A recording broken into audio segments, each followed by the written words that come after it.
Welcome. In this video, I'll show how you can take screenshot in Redmi.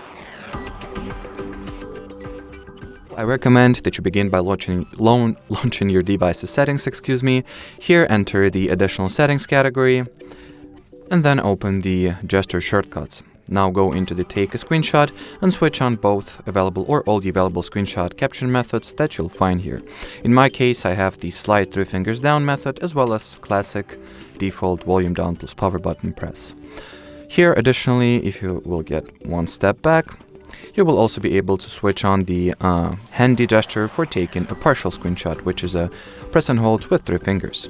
Now, let me actually show you all those methods and demonstrate how to use them. So first one, simultaneously press volume down and power keys. Now, swipe downwards with your 3 fingers like that. In order to use those 3 fingers to take a partial screenshot, instead of sliding them down, press and hold them somewhere on the screen. Now draw whatever shape you would like for your screenshot to have here, and then save the result. Another method you can also use is to open the control panel. Look for this particular shortcut, tap on it, and as you can see, it will also take a screenshot. In order to take a scrolling screenshot, simply take a regular one, and here tap at the scroll option below the screenshot miniature here.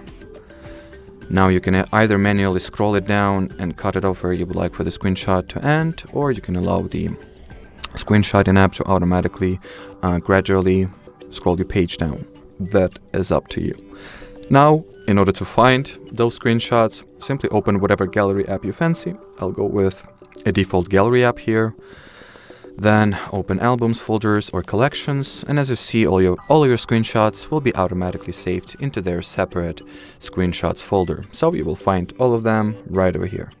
And as far as this video goes, that'll be it. So thanks for watching, and bye-bye.